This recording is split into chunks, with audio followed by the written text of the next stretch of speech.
Welcome once again to the Gaming After 40 video podcast.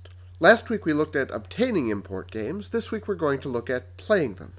Before I get into those nitty-gritty details, though, I do want to point out that Nintendo's Wii Virtual Console has quite a few import titles available. If you just want to get your feet wet and try some titles US gamers never got to play back in the day, check out the Wii Shop channel and look under Import Games. Purchase, download, and play like any other Virtual Console or WiiWare title. It doesn't get any more straightforward than that. Now let's look at firing up the PC Engine. I don't own an actual PC Engine yet, but fortunately many of its best games were released on CD-ROM. They will run on the American TurboGrafx CD or Turbo Duo as long as they don't require the arcade system card, and the CD format allows convenient emulation on a modern PC. Granted, an emulator isn't the same as the genuine article. There are quirks and incompatibilities to deal with. But hardware doesn't last forever, and Japanese TV standards aren't quite the same as ours. So for ease of use over the long term, emulation is a reasonable compromise. I use the commercial Magic Engine emulator. There are others available, but most don't mimic the system's quirky sound chip very well. And Magic Engine ships with its own system card software, so there's no need to bootleg an official one. To simulate the look and feel of a classic console, I hook my system up to the living room HD TV using a VGA cable and 1/8 inch audio cable. I run Magic Engine in full screen mode on the PC, with the display duplicated to the TV. I don't like the look of the bilinear filtering or the high-res mode, so I leave the chunky pixels on by default.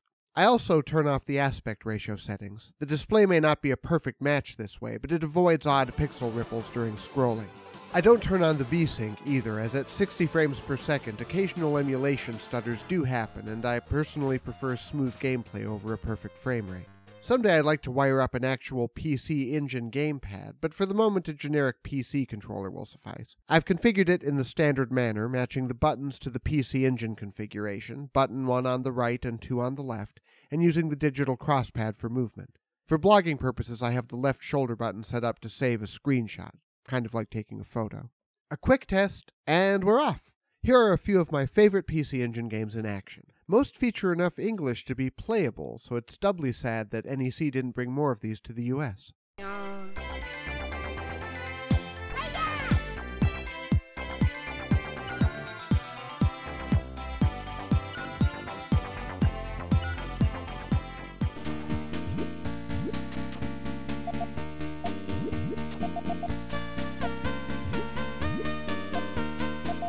Versus Kim. Round 1. Fight!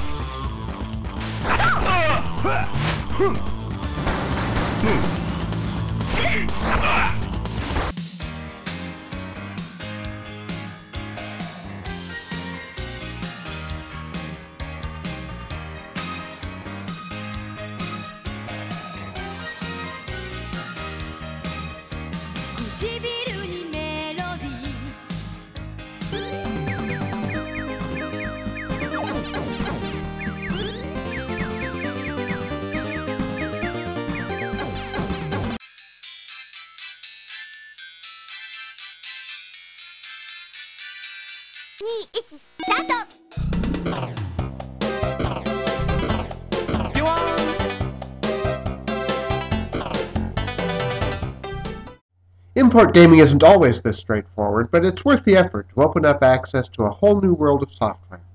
This has been the Gaming After 40 video podcast. Thanks for tuning in.